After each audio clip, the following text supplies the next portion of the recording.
TJ Loftin is a multidimensional global business leader, a real estate investment coach, celebrity car builder, public speaker, and author. Through innovation and leadership, TJ pioneered the low riding industry and supplied cars to movies like Straight Outta Compton, while teaching his colleagues the value of manufacturing, intellectual property, that's patents, trademarks, copyrights, business, and commercial real estate ownership. He has helped start new businesses and created wealth through real estate and provided the black print to transform community development with his first book release, Monetizing Gentrification, Building Black Ownership. This is Brother TJ's second year presenting at the Black Sustainability Summit, and we are so honored to have him with us today. His presentation will cover so much. And then following up will be Baba or Brother or Mr. Bobby Wilson. He's an elder in our community. Try to confer some level of title there. I guess I don't have to, but I was raised in the South. We got to say Mr. or something. I can't just say Bobby. um, Mr. Wilson is the CEO of Metro Atlanta Urban Farm. He co-founded this 5-acre property to use as a teaching tool, economic empowerment zone, and as a food production site for the Southwest Metro Atlanta area. With a strong belief in getting back to basics, he uses the Metro Atlanta Urban Farm to promote the benefits of urban agriculture in food and job insecure areas. For more than 20 years, Mr. Wilson served as program director for the University of Georgia's Cooperative Extension and Atlanta Urban Gardening Program. He's offered gardening instruction and support to almost 300 gardens located at public housing complexes, shelters, schools, churches, and elder care facilities in Metro Atlanta. Let's give them a warm welcome, and we're going to turn it over to our brother TJ to start us off. Thank you so much. Again, I appreciate y'all for putting this together for us to share, bringing all these great minds from around the world to share with our people about what's really going on and how we can participate. All right, so I'm sharing my screen. Can everyone see the full screen of this presentation? Yes. Okay. Yes, man, good. Okay, appreciate y'all. Again, I'm TJ Loftin. The title of this is called Building Black Ownership, Land Ownership. I want to talk about land ownership and the importance of land ownership, but first I want to tell y'all a little bit about what's going on and why it's important for us to invest in land. I'm gonna jump in there a little bit. There's a lot of things happening in America and the world that we are right now wealthier than we've ever been. The Black community has more money right now than we've ever had in American history. And because of that, they've created this huge reset where they're gonna come in there and knock us off our feet and make people start over. As y'all can see, we got a lot of homeless people. So Wall Street decided that they're gonna buy all the houses up in America and remove, or most of the houses in America in the African-American communities, and remove home ownership for the African-American people. So that's why you'll hear a lot about a lot of Black people having problems with real estate. There's a lot of things in the news about all kind of fraud and different things with the banks and different people like that. So Wall Street being the biggest money people, the banks, the hedge funds, they decided to take full stream ahead and buy up a lot of the real estate. So now they put this guy in office. He decided that he's going to come in. They put a land developer in office, and he decided that he's going to come in and put up a wall. Now, with this wall, the purpose of this wall is, people thought he was crazy and what's that all about, a wall? But this is what it's really about. They want to remove affordable labor, because most Hispanic people are tradesmen. These are the people that come to America and cut our grass, build our houses, add on a room, fix our plumbing. They're the labor. The African-American people are the workers, the worker bees. I went to college, got my degree, and I'm gonna work in the office building. But the Hispanics, the white communities, a lot of them are going to be your plumbers as well. They're going to own the plumbing company, but they're going to hire the Hispanic community to do the work. So they wanted to remove all the Hispanic people out. So with that, they're going to raise the cost of everything. I don't know if you guys or anyone's familiar with all this construction going on. And now because of the Hispanics are out of the way, they can charge more money for all of these goods, And most importantly, we got to look at, because of the things that they're increasing, the cost of living, the cost of products, the cost of real estate, that's also increasing homelessness and poverty for African-American people, for people who are not prepared. You got a lot of people who say, I was, did everything right, but here I am with my degree and now I'm struggling. I don't understand what's wrong. So I see this, we got a lot of things that we have to understand about real estate. Because we are at war with real estate, we see these projects going on and we think, wow, they're driving me crazy with all this construction. But these projects are going on in front of African-American facilities, places like that. Like this was the Baldwin Hills Crenshaw Mall in Los Angeles, California. They decided to do a 3-year project in front of the biggest Black-owned project in America, the mall. So now, of course, the mall couldn't stand it because they blocked off all the traffic, et cetera, et cetera. So now the mall's up for sale. And of course, Wall Street saying, we'll buy it. The only people with the money that can afford to buy it, worth hundreds of millions. Of course, this is owned by a Black person.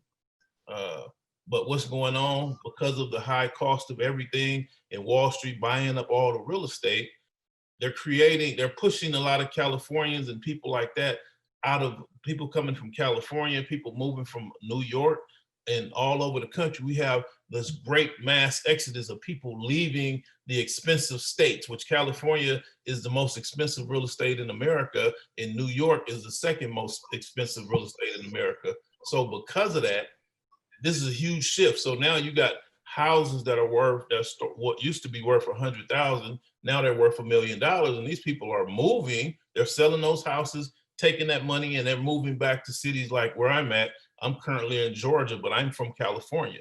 So there's a lot of people moving to Georgia, a lot of people moving to Texas, a lot of people moving to South Carolina, and it's driving the real estate market crazy. And I know you're thinking, what's this got to do with farmers, with our farmers, et cetera? What's going on with our farmers is, what's going on with our farmers is they need more land. Farmers got a lot of land, so they're out to set us up and trick us and get to taking our land. So I want to talk about, just keep going on a little bit about real estate.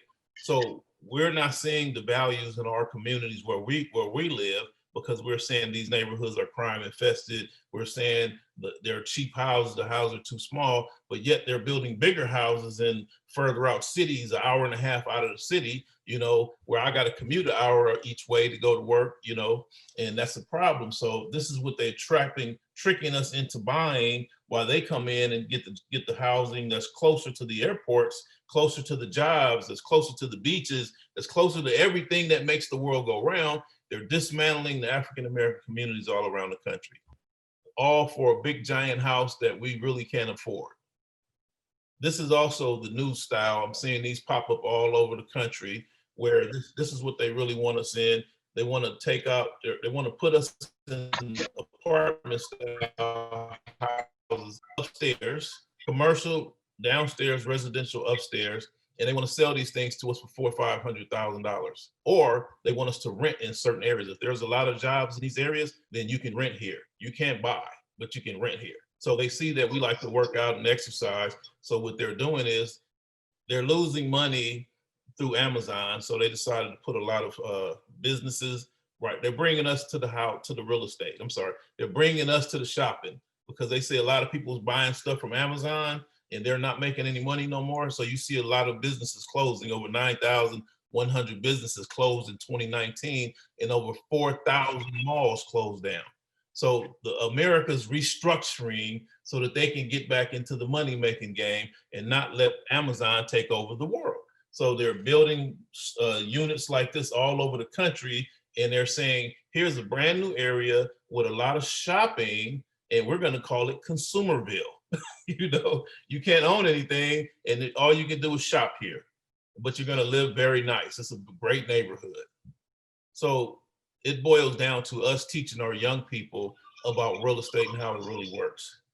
So it all boils down to getting them the right information, because at this point, we've been taught things that don't necessarily help us. They say by 2050 or something like that, African American people, wealth will be down to zero.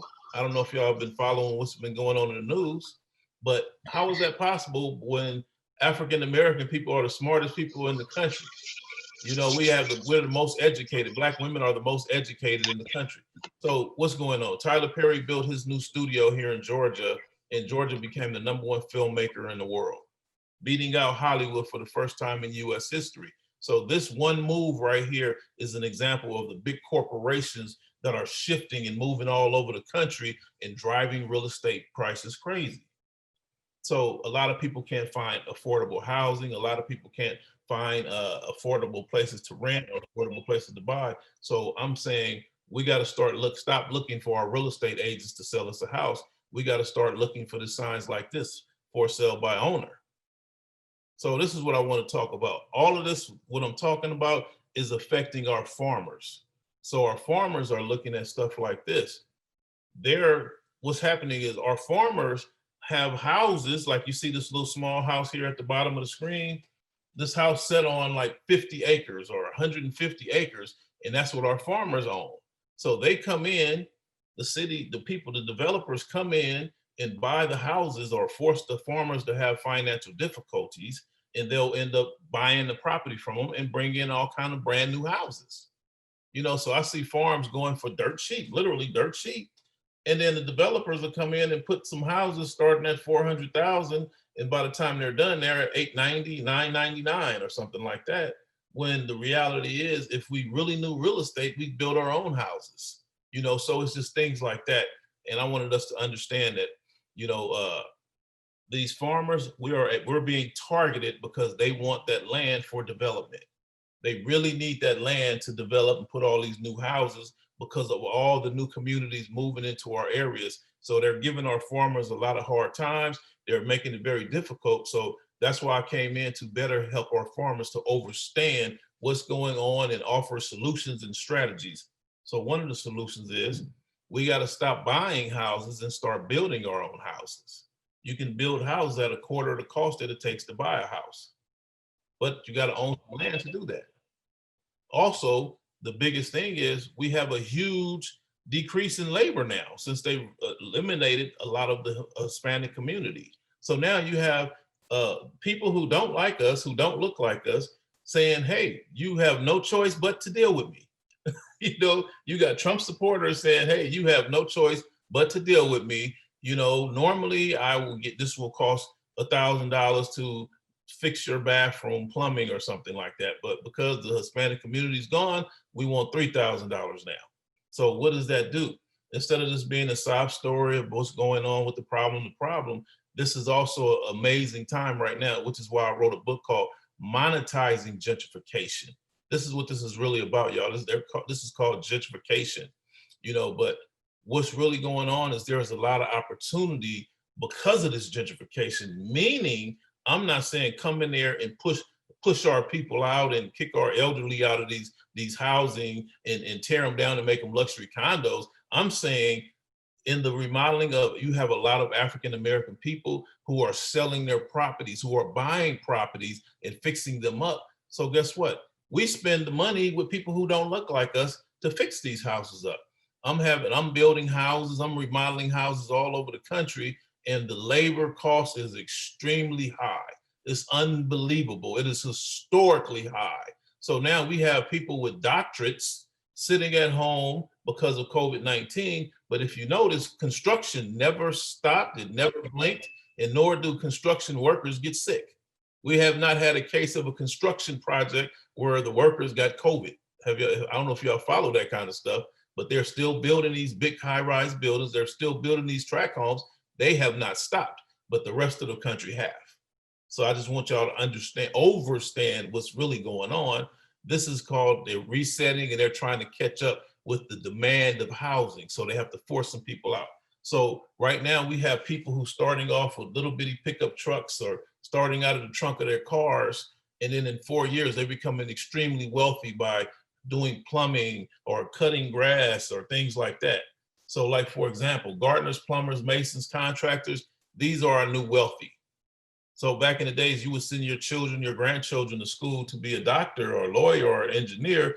Nowadays, it's about you want your son to be a gardener because he may have a contract with this whole housing complex, this whole housing over here, 860 houses, and he's gonna need a 60-man team at $1 million a year to cut this grass, hypothetically speaking. So to get plumbing done on a $50,000 house may cost you about $300, but those houses that used to be 50 are now $500,000 or $1 million. So guess what the plumbers are making now?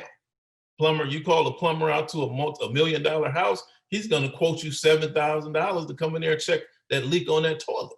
You know, so we have to pay attention to this. The person who laid that driveway learned how to lay that driveway in one weekend.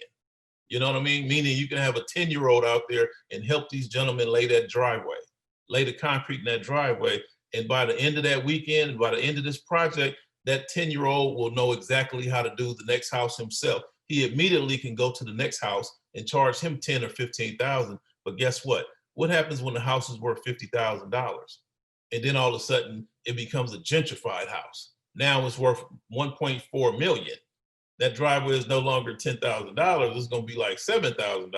But what happens when your guy knows a rapper and he says, "Oh, I need you to lay the driveway at my house, but I want it to be 1.5 miles long because my house sits on 7 acres." You understand what I'm saying, family? So now guess what? He's making $1.2 million to come lay a driveway in front of Jay-Z and Beyonce's house or any one of our celebrities or something like that. So if you heard her say earlier, Ms. Raina say earlier, I'm a celebrity car builder, retired. I was also, meaning I did a lot of work for celebrities. So I would love to see us as a people in our community saying, "Oh, I'm a celebrity plumber. I'm a celebrity house builder. I'm a celebrity contractor. I was the one that built Jay-Z and Beyonce's $88 million mansion. I made $35 million profit off of that one. I built Oprah's house, her mansion, the one that she has in this city, Montecito, California, and that was $90 million. I made $50 million profit off of that one, and I'm working on her other 3 houses right now. So I'll be in Hawaii and I'll be in the West Indies. So we also got to look at the more expensive the homes, the more expensive are the repairs. So within the next 4 to 10 years, if you get into these industries, we're talking about retirement kind of money being made, family. So I just want to expose that. The person that made that gate charged $100,000 to make that gate. The person that put that wall up around that 2.3 acres made $2 million to put that custom block wall up. So we got to really pay attention to these things because right now, currently we don't.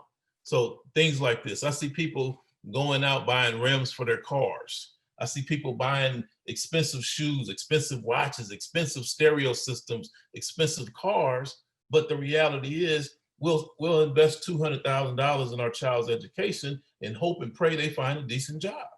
But yet you got these guys here that are buying tractors, $80,000 for a tractor, and that one tractor will bring them in $1.2 million a year, you know, or $500,000 a year because it's overworked right now. It's so much demand for every one of these heavy equipment right there. It's gotten so bad. I see that Home Depot are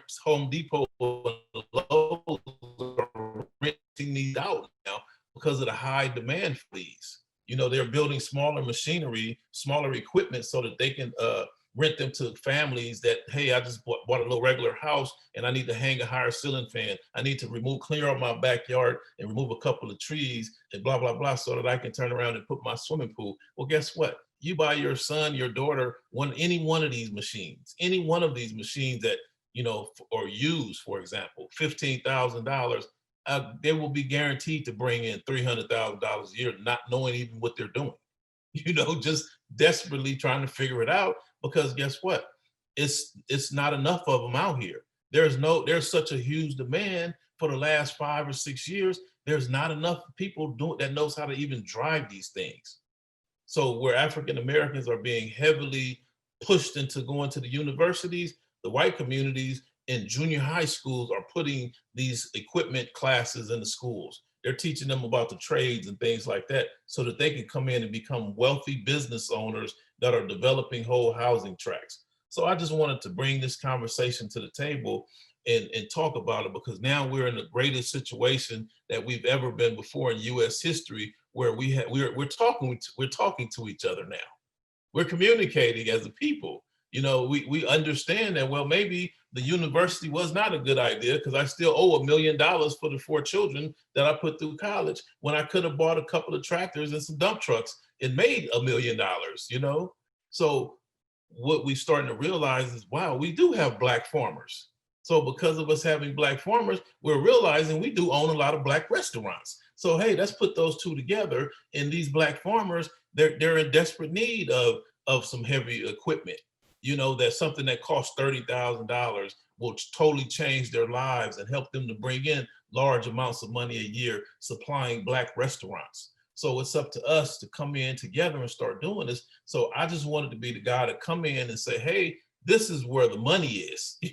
We really got to understand that you can turn around and make a $7,000 investment by picking up a U series, for a used U series. And before you know it, before that thing breaks down on you, you will have made $300,000 or $400,000 in 9 months that you can afford to go buy a brand new one or two.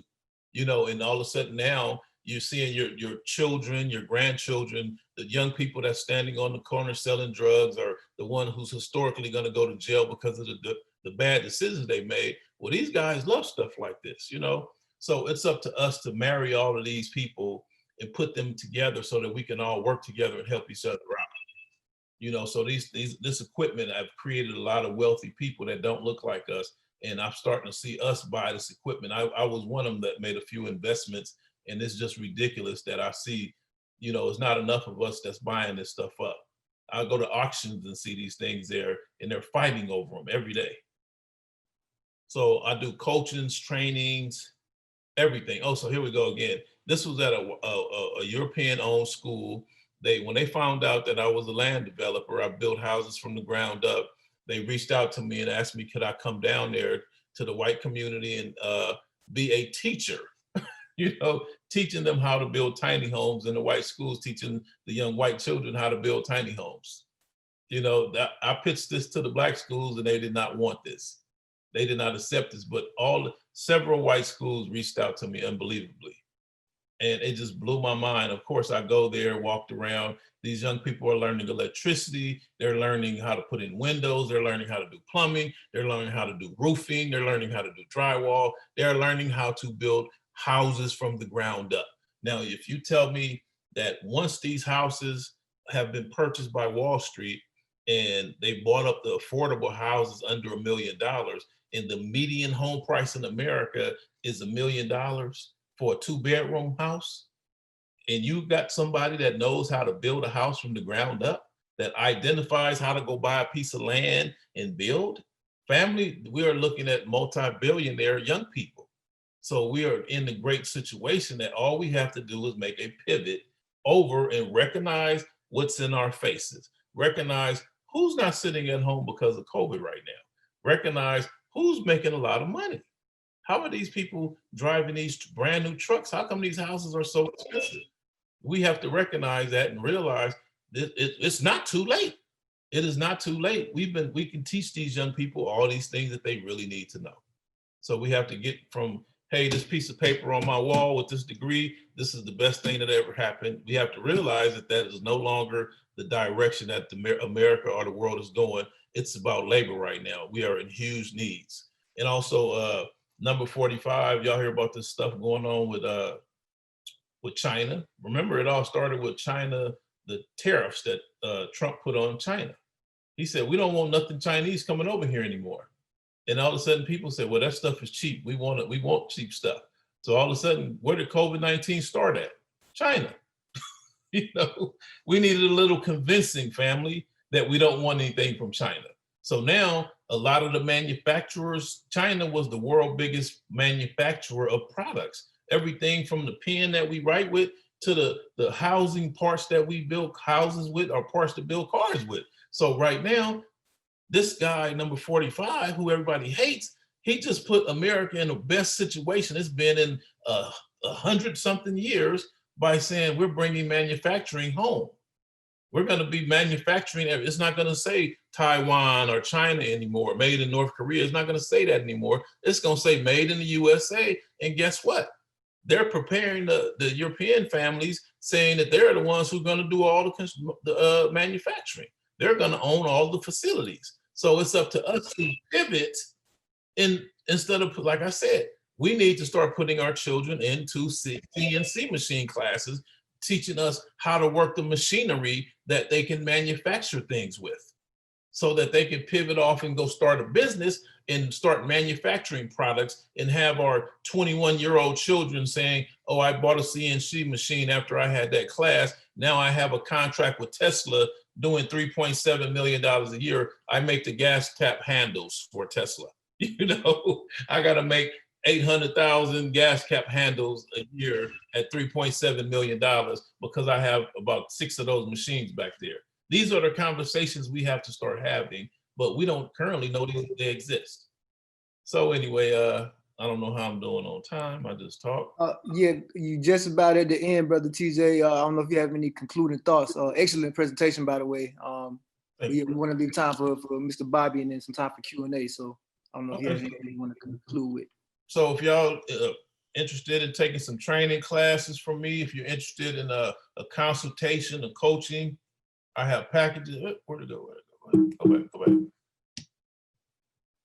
Anyway, where'd it go? So anyway, I have consultations and coachings and trainings, etc. So here's my information if y'all want to reach out to me. And I also have a presentation coming up on the 28th, and you can go to my website at thomastjloftin.com and pick up a copy and register for it, so we can see what's going on. So I'm gonna let Brother Charles take over now. I appreciate y'all for tuning in. Yes, sir. Thank you for that presentation. So our next presenter is Mr. Bobby Wilson, who is the founder of Metro Atlanta Urban Farms. And it may seem that these two panelists come from different backgrounds, and that's true. But the whole premise of this conversation and this session is, Black land ownership. So a lot of what Brother TJ just talked about really sets the stage for some of the current economic opportunities around real estate and just, revenue generate opportunities in general, that could allow us to become allow us to have more land ownership. And I think Mr. Bobby is going to speak more so about how to use your land itself as an asset, and how to create generational wealth from your land, how to protect it, so forth and so on. So without further ado, Mr. Bobby Wilson of Metro Atlanta Urban Farm. Welcome.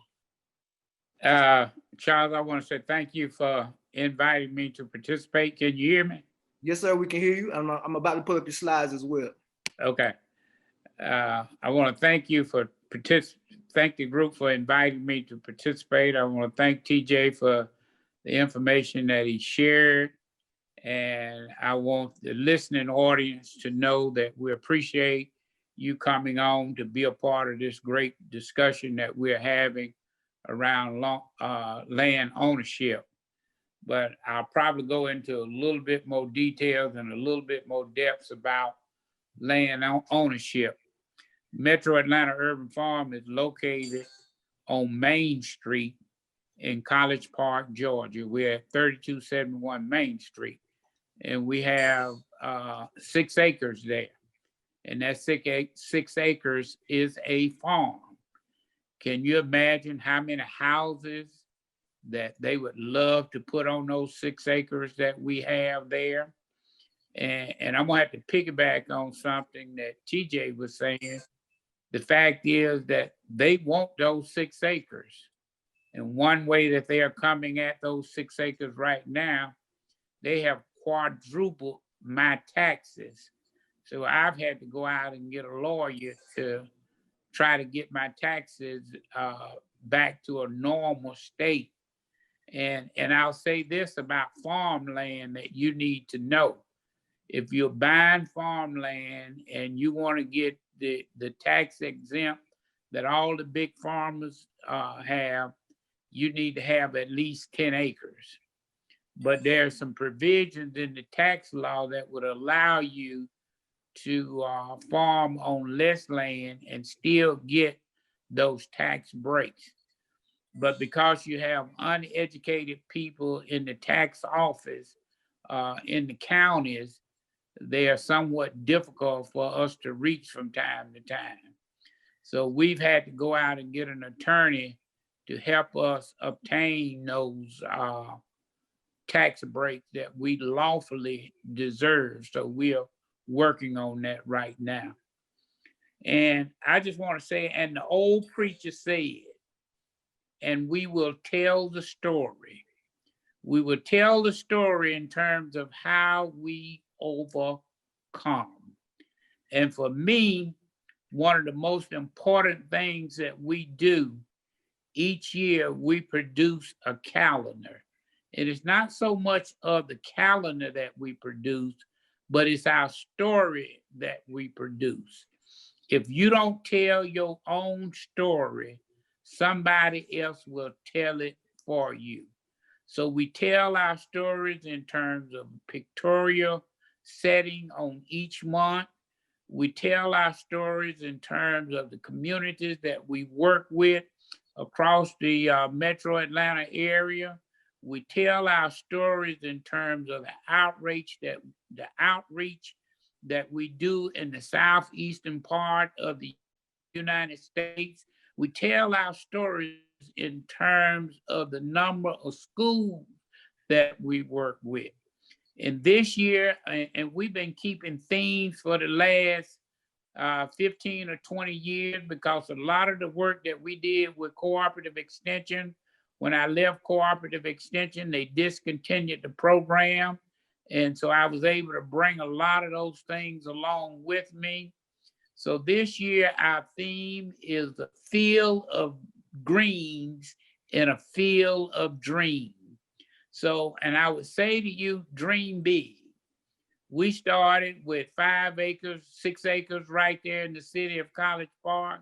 Now my dream is 100 acres somewhere in the great state of Georgia. And it might be timber farming, it might be truck crop farming. It might be a place for others that want to farm and don't have access to land, that they will be able to come and take on a portion of that. And in order to enhance your property and make it better, there are certain things that you need to do. You need to figure out how you're going to get your farm track number through USDA. And once you get your farm track number, you become eligible for programs that will enhance the value of your property. Now, what do you mean by a farm track number? And you can get one. The first thing that you do, you don't have to own land to get a farm track number.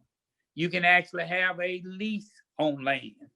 My suggestion is that you get a lease on land for 3 to 5 years, and you go get your farm track number, and you go ahead and preferably a lease to purchase. Because what you finna do is you finna enhance that piece of land. You're gonna put a well on it. And when you put that drill well on that, that's gonna increase the property. And you only gonna pay 90 cents on a dollar to drill that well. So if that well costs you $5,000, you are going to pay only $500. You're gonna put an irrigation system throughout the farm. And when you put that irrigation system throughout the farm, you're only gonna pay 10 cents on the dollar. When you build those hoop houses on that piece of leased land, you're gonna pay 10 cents on a dollar for that. Metro Atlanta Urban Farm has 3 hoop houses. The average cost of a hoop house, 30 by 72, is approximately a little over $7,000. So for that hoop house, we paid less than 10%, because there are certain things that you can do in terms of putting in sweat equity that will cause you not to have to pay the 10%. I headed up a program in Cleveland, Ohio for 6 years, working with Congressman Marshall Fudge. One of the things that had happened in Cleveland, Cleveland had lost more than 50% of their population. People were walking away from houses. People were walking away from land. It was the Rust Belt. That means that many of the jobs had left that area. And people had no way to pay for the houses. So what the city was doing, they were having to keep up with the vacant lots. So Congressman Marshall Fudge decided that we're going to give them long-term lease on this property if they would farm it.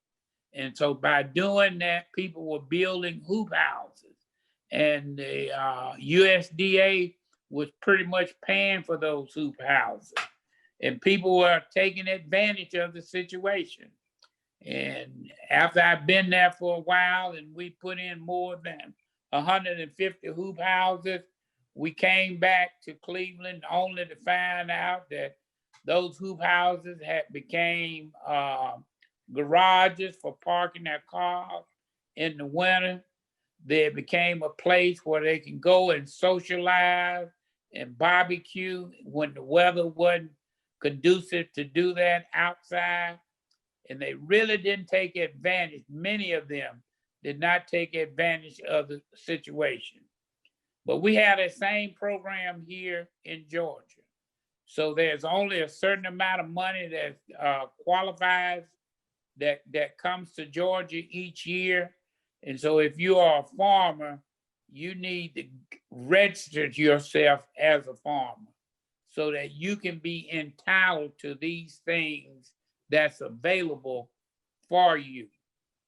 And there are other things that happen to you that will happen to you that will give you value, that will give your farm value.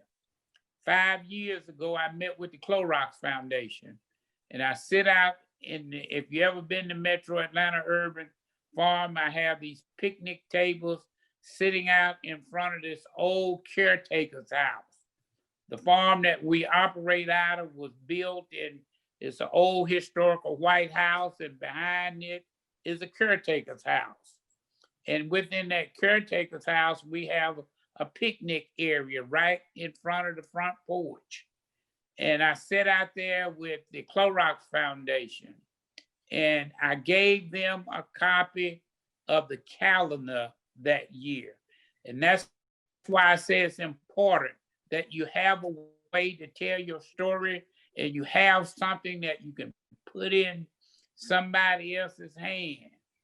The lady took that calendar and went back to Oakland, California. And the next thing I knew, I was getting an email saying, Mr. Wilson, we want to fund the work that you are doing in the Metro Atlanta area. And we're going to send you a check for $65,000. So it had been 5 years later, and I'm still getting a check from the Clorox Foundation. I got a profile on the Georgia Foundation website. And I got a call from them a few weeks ago saying, Mr. Wilson, we got an anonymous donor that want to fund the work that you are doing. Can you send us some additional information? And one of the things that I told them that I wanted to do was that I wanted to do a commercial kitchen. And about 4 weeks later, I received a check from them. So if you are able to not necessarily own your farm, but that becomes important. But if you're able to have great programs, not just average program, but great program, people will find you. You will be able to enhance the property. So I would suggest to you, if you're going after property, go after something that you can rent with an option to buy. And we had some tough times when we started Metro Atlanta Urban Farm. And we had to go back in our pockets time and time again to keep it on the straight and narrow and to keep serving the communities that I feel real strongly that we were called up on to serve. and we live in a marginalized, we serve a marginalized, underserved community in the metro Atlanta area. But we are excited about the work that we are doing. It was just a few weeks ago that the Pike Nurseries came to us and they wanted to partner with us. They did not put any money on the table, but they put some great resources at our fingertips. And we are taking advantage of those resources. Brother TJ talked about that equipment. If you look in the top left-hand corner, you see me standing on a $35,000 piece of equipment. That is the workhorse of the farm. I was out there earlier today planting a cover crop. You see me standing right there next in that next picture with ryegrass. If you look in the background and you see those white rows out there, that's a biodegradable film that we are laying. So we're trying to figure out how to decrease the amount of labor that a farmer has to put out. It's a weed blocker, and it has worked extremely well for us this growing season. I just planted today canola seed, and with this rain coming in about 7 days, I should have canola coming up. And so we've tried to make a difference in the lives of the people that we serve. I have been on a mission with the Lab of Ornithology at Cornell University. The Lab of Ornithology, you say? Ain't that birds? Yes, it is. We have co-authored 2 books with the lab, and we have been partnering with them now. We're going into our 6th year. And I just got a note the other day, or email the other day, that they're in the process of writing another grant to the Kellogg's Foundation so that we will have another 3 years working with the Lab of Ornithology. Relationships, building relationships. And one of the things that we are building through the Lab of Ornithology at Cornell University, our focus is on equity, diversity, and inclusion, and justice for all, making sure that we have a seat at the table, making sure that we are able to project and share the importance of all people being able to be treated fair and just. But for some of us, you talk about a seat at the table, Bobby. Some of us, we don't even know what a house is where the table is sitting. So we got to find the table. So I want to invite you to get with me, get with TJ, and let's find the house so that we can get a seat at the table in the house. And with that, Charles, I'm going to open it up for questions and answers, and hopefully TJ and I will be able to answer some of your questions. If not, I'll find the answer, and you can come by Metro Atlanta Urban Farm at 3271 Main Street in College Park, Georgia. And my email address is bobbymauf@gmail.com. Charles, I think I have one more slide on there. Yeah, you actually had a couple more, Mr. Wilson. I was waiting for you to give me the cue. Okay, let me see what's up next. I want to share, make a few comments on those slides. No problem. I got you. There you go. Okay, so right here, we are heavily invested in our young people. So we have a group of young people sitting around, and they are engaged in the NOIS project from Cornell University. NOIS is only the tool that we use to get to justice, equity, and inclusion and making sure that we have a seat at the table. So I'm hearing from some of the teachers right now that because these students have been engaged and involved with you, we are hearing them, the students, use these words now today. Next slide.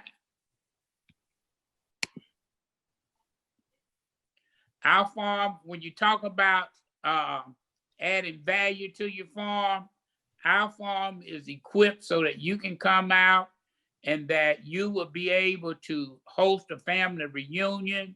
You can be able to have a wedding reception, baby showers. We do 2 big programs every year. One's in the spring and one is in the fall. We did not do them this year because of COVID-19. And that is to bring students from all across the metro Atlanta area and let them enjoy a day outside. Every student get an opportunity and a chance to plant something. Each class get a chance to take something back that they can grow in the classroom and use as a science project. So make your farm multi-purpose so that you will be able to do more than one thing. And I want to say that if you're going to invest in a farm today, and you're going to be an urban farmer, you got to be able to create multiple streams of income. And what it takes other farmers 30 days to get a loan from the farm services agent, it took, let me talk about me. I don't want to talk about somebody else. It took me 2+ years to get a farm services loan. But eventually I stuck with it. They tried to deny me. I appealed 4 times and it took 2 years, and finally I got a farm loan. I got the loan through. And what that did for me, what that USDA loan did for me, it dropped my monthly payments on the farm from over $2,400 a month down to $1,100 a month. So we do need the government to help us, just like all these other farmers have gotten help from the government. Let's use our expertise to serve the community. So there's a list of things that we are able to do, and you see that list. We do training programs.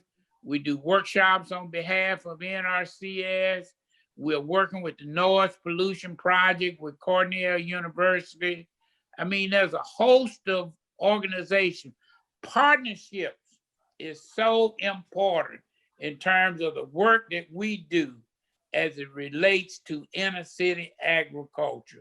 Right now, we partner with the Atlanta Community Food Bank and BET, and we are going towards feeding 20,000 families in the metro Atlanta area. We probably fed over 600 families just this past week. And we want to say that at the end of the day, Metro Atlanta Urban Farm has made a significant difference in the lives of the people that we have been called upon to serve. And I think I got one more slide, y'all. Okay, let me check. I think that's the one with the wine on it. There you go, there you go. Okay. These are value-added products that we make. Multiple streams of income. In the background, you see jams and jellies, you see ornamental squash and ornamental pumpkins that you see.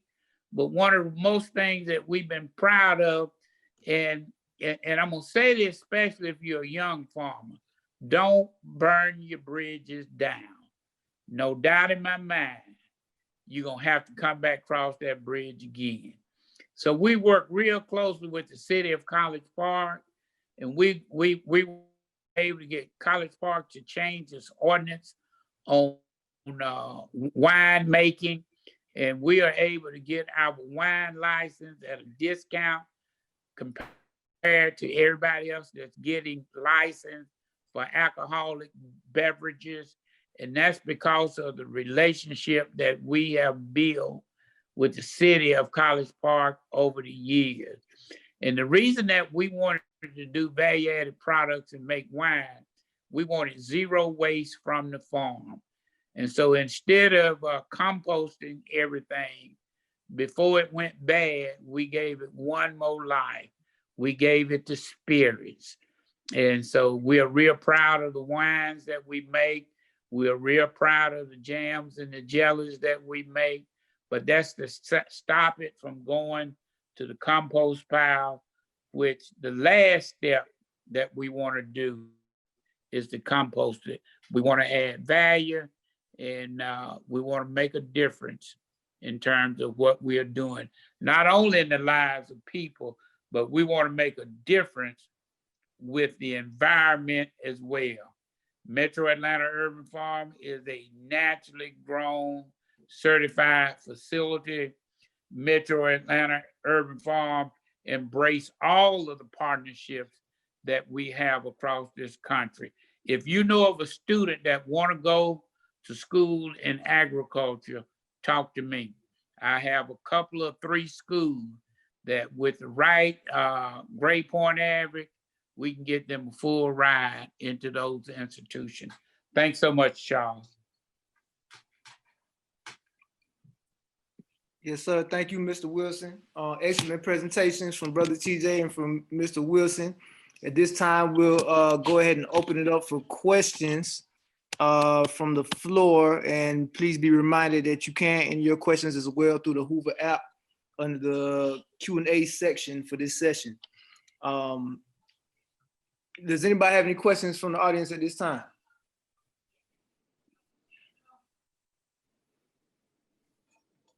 Charles. Yes, my name is Sally Holmes, and actually I didn't get a chance to get the contact information for Thomas Loftin. I was wondering if you can show us that again or give that to me. Yeah, actually I can, I'll have Brother TJ pull that back up, if you don't mind, sir. Or if you just want to give it to her directly, however you prefer. There you go. Okay, perfect. Mm-hmm. All right. Hello. Yes, question, please. My name is Benita Clemens. In the value-added products, who makes those? Who is the manufacturer? I know you all grow the products, but who's the manufacturer?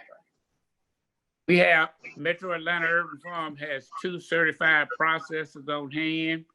We've gone through the processing class through the University of Georgia and the United States Department of Agriculture.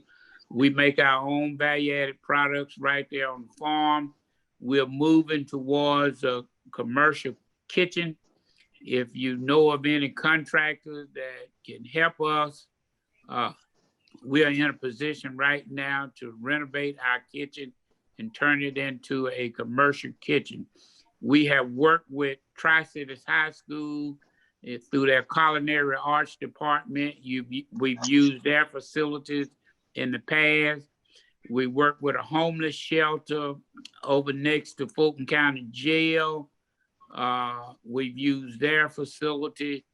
And so we've been around the Metro Atlanta Urban Farm using commercial facilities to do a lot of our value-added products. Now we are in the process of being able to use our own facilities. And when we get that facility in place, we'll be able to teach others how to do value-added products. Would you become a co-packer?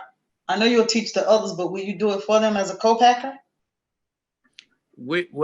All of this is in process right now, and we haven't decided what the end product would be or what our engagement or involvement would be. That's a great possibility.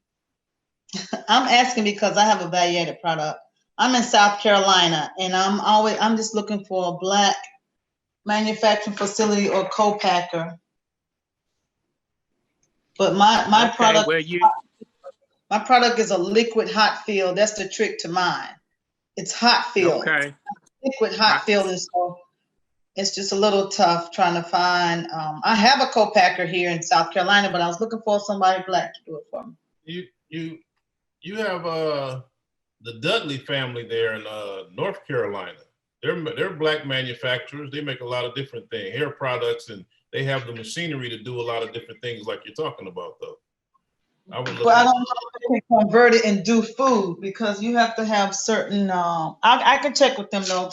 Yeah, look into that because I know they do hair. I know Dudley does hair, but with the food, it has to be a whole separate different facility. But manufacturers tend to know others who do the same, who do different things. Right. You know, they shop at the same places for the equipment. I sure will call them. Yeah. Thank you. One of our biggest right there that you definitely would know to deal with them, talk to them.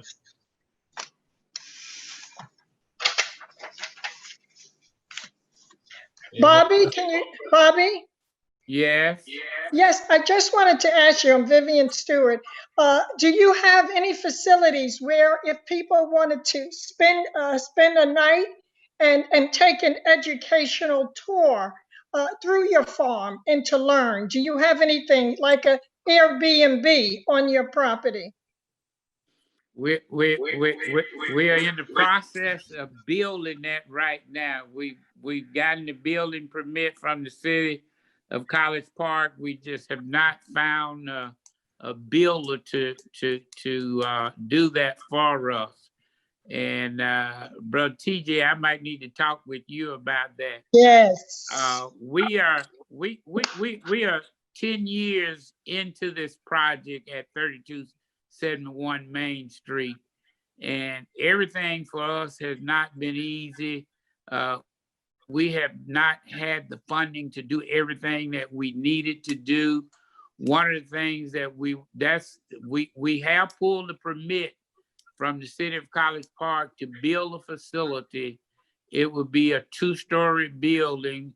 We would store equipment in the lower level, and we would be able to house about 5 people in the upstairs level. So what you're talking about, it just take time to build Rome. Rome wasn't built in a day. But you know what? We getting close. What I wanted to bring up was my part in all of this is I'm very well versed in different topics of construction and a lot of time and in real estate. And it takes for the older to talk to the younger ones. We got to start exchanging ideas, because traditionally and historical things no longer are working. So we need that young mind to come in. So for example, you're looking to build something.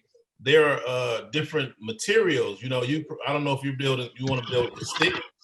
You got stick that you can build with. You got block. You got steel. So I'm noticing steel structures are really taking over now because they're far more affordable, and you can pop one of those, pop up a steel building over the weekend, and have that same look. Throw a few bricks on the front of it, and before you know it, they think you got a brand new house out there, a brand new warehouse. And, it's just different materials and different things. Like on another situation, we talked about loans and things like that. I see people trying to buy property in Georgia, right here in Atlanta. We tend to look for stuff that's right by us. So somebody want to start a farm. They're like, okay, well, I'm in Atlanta. Let me look for some land to put me a farm in Atlanta. Well, guess what? Because of gentrification, real estate is so expensive. They may say, I have $20,000 to my name that I want to buy a farm. Well, in Atlanta, the land then went from $20,000 to $385,000 for 10 acres, hypothetically speaking, in Atlanta. But now you have people looking to get a loan or go out and do something that that's old way of thinking, where if they just drove on out to Macon or some of those other little cities, you can get 10 acres for $10,000 or $20,000. So we got to start looking at our other options and stop thinking we have to buy stuff that's right here, close and convenient. We can just drive out a little further where we don't necessarily need a loan at, So I just say we got to communicate. Yes. And TJ, different ways of purchasing, looking at tax liens, looking at tax deeds. At this time, it may not be as easy for everyone, but you can find property, inexpensive through tax lien, tax deeds, tax foreclosure. What do you think? I don't like tax liens because just like Brother Bobby said, they doubled or they raised his taxes, right? So people like that who cannot afford to pay the raised taxes, their properties find themselves at the tax lien steps. So now they've created a market for us to go there and fight and battle to buy someone whose property was taken away from them. So me personally, I don't do tax liens and foreclosures because I understand what the government is doing. They're creating a whole new way of creating wealth and pitching it to us to make money off of, going into these tax liens or buying stocks when that stuff is working against us. Honestly, if you left it up to me, I would shut down all those tax lien places because when you do the research, you'll find out though all those properties came from African-American people that they took from them that was paid for or something like that. For the most part. But TJ, I'm sorry, TJ. Go ahead. Yeah, but also, if something happens, I'd rather see it in people of African descent hand, then they could take that and help the community if you're doing it like that. And there's things that people are not aware of. One of the things, if your property has been foreclosed, you must look into the business to see if that property was foreclosed. You're looking to see what did it sell for? If the county, whoever got that property, and they sell it over the amount of what the taxes were, you can be due the rest of that money. Right. For example, if it was $10,000 you owed, and they sold that property for $150,000, then actually it's possible, but you have to know the law in every state. You can go after that $140,000. So there's a lot of things our people are not aware of. Right. And we're going to be teaching and showing our people, and there are things being done right now to help our people. What I preach to us as a people is, I think that the leaders like this conference here, we have to sit down at the table with each other and put all our ideas on the table, and let's sort through them and get rid of the ones that no longer work or are actually hurting our communities, and figure out which ones are working the best now. Which ones will grow our communities, which ones will feed our communities. That's what we got to start doing. So like you talk about tax liens and things like that, if you pay attention to these rappers and all these athletes and different people, they're starting to be educated, and they're starting to invest. Like I said, you see Rick Ross, he just bought 100 acres. You got all these mega rappers are starting to understand business now. And they're finding out that Black business is a great investment. And for the small amount of money, for them, it's nothing. But to us, a couple $1 million will completely change our lives. So instead of us borrowing money from the government and then we don't know how to read those contracts or something like that, I think that we need to create our own contracts and start inviting the people that look like us. Like, for example, we got people in California whose houses, 2-bedroom houses near Southern California College, all of a sudden house go from 100,000 to 1.8 million. They sell the house at 1.8 million and move to Georgia, and they're like, I'm an investor now. What can I invest my money in? So they'd love to find Brother Bobby and invest in his farm and buy some new equipment, or buy the land next to him and help him get that 100 acres. They just need to understand, how does that look? How can I get an ROI on that, Brother Bobby? And that's what I'm good at, trying to express and show us different ways of making money. Yes, thank you. Brother Charles? Yeah, we got time for just a few more questions. Got about 5 minutes if anybody has any ready. Okay, I have another. Okay, I'm sorry. I do have another question, and one for each. Definitely, I need to get with you, TJ, because I am a new investor or coming into investing, and just started an investment group.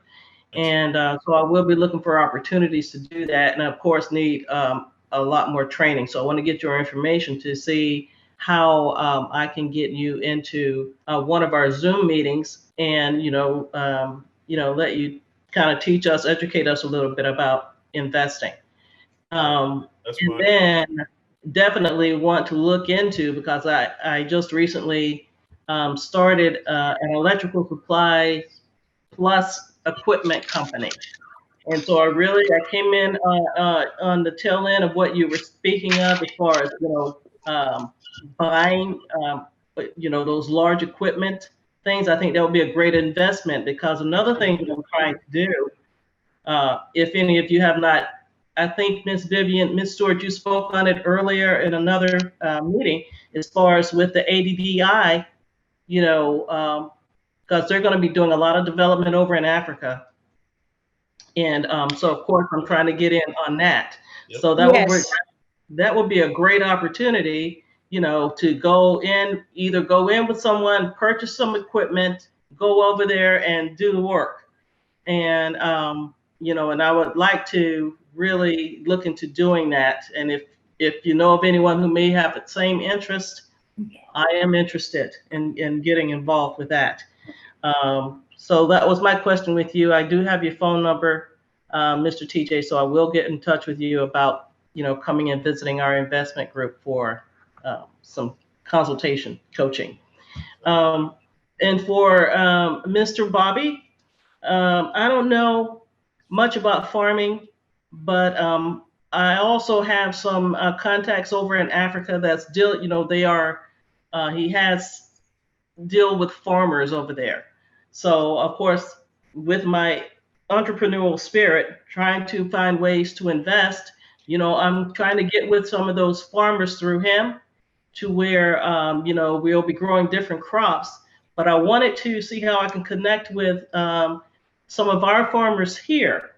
Okay, I don't know any, and I'm very happy I dropped at this meeting because I want to be able to connect with our farmers here to see what type of crops, you may have some crops that, you don't grow year round, maybe they can grow, and we can make that connection to where I can kind of work with the farmers, and you can get the crops to your contacts with the community as far as the restaurants and grocery stores and all of that.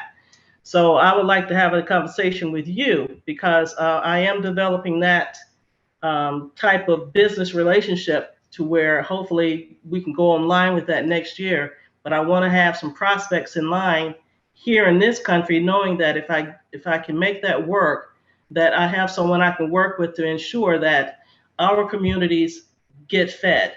We don't know what's going to happen overall, what's getting ready to happen, but I want to make sure that, that we don't have that food insecurity going on in our community, especially when there's a lot of farmland and stuff over in Africa as well. So I'm going to try to do a lot of stuff over there.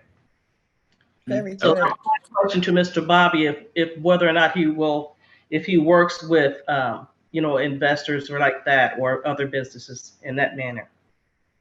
Yeah, we've heard a lot of great questions tonight with a lot of great comments, and we're on a limited amount of time. So my email address again is Bobby,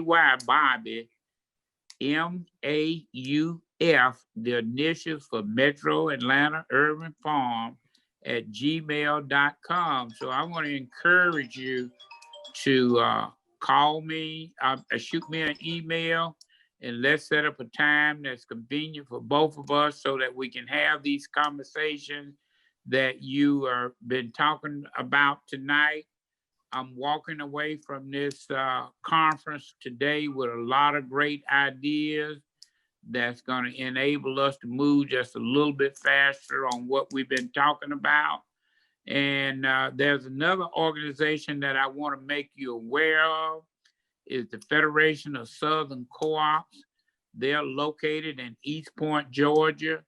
And a lot of us, we have challenges with air property, where the senior person has died out, and those that were left behind can't get handle on what they want to do with the land or the property. And it ends up on, a lot of times end up on the courthouse doorsteps. So the Federation has a great air property mediator that they work with that's in their office. So if you know somebody that's having that challenge, the Federation of Southern Co-ops in East Point. So it's been an exciting evening for me. And if there are those of you that's talking about or thinking about going into farming, I will suggest that you shoot me an email, because I can share some of the pitfalls that you will go through. And because I fell in them, you don't have to fall. So let me help you go over, under, around, or through those challenges that you will be faced with as you move forward, trying to do urban agriculture in this environment that we're in. I hope my next job will be the coordinator, undersecretary for urban agriculture for the United States Department for Biden and Harris. That's my next job. So I would be able to help farmers across the country. You know, I want to jump in there and say something about the sister asked about the business she had in Africa. I do a lot of coaching and consulting and advising of people for different investments, and that one is coming up a lot more. But I strongly encourage any and everybody who's thinking about foreign investments, like especially Africa, to pay attention to the Chinese, for example. You see the Chinese are putting out these loans. Here we go with these loans again, y'all. And then they'll turn around and say, hey, they defaulted because they knew they couldn't make the payments. And then all of a sudden, they'll say, well, we want your ports. We want to take, so if you understand business, the port is a powerful move to take control of a country's ports. Now, we can go over there and start manufacturing everything and growing food, but if we can't ship it back to the country, to the States, that's going to be a problem. So we have to start consulting first. You don't have to call me, but please call, let's sit down with me or anyone who is greatly overstanding business in that level and ask, because you got a lot of people that just jump out. I found 50 acres and I bought it, or I found this investment in Africa and I went over there and sent 100,000 over there. So we got to stop doing that without proper coaching and consulting. And that's why I believe the summit is important, because we need to know the people with the right answers, and not just me. Like you may listen to me, but then you may hear something different from Brother Bobby that make a little more sense, hypothetically speaking. So don't just listen to one, listen to all of us and learn something from all of us before you make your move.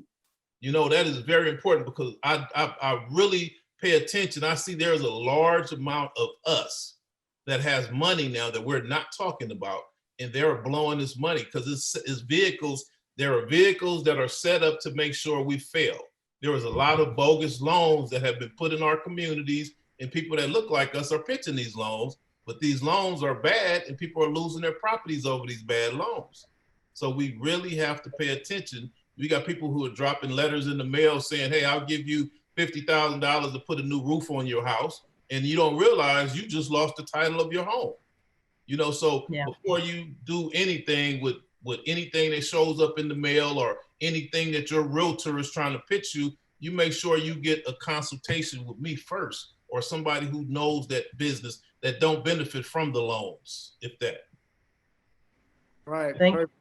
Absolutely. Thank you for all that excellent advice and wisdom from both Brother TJ Loftin and Mr. Bobby Wilson.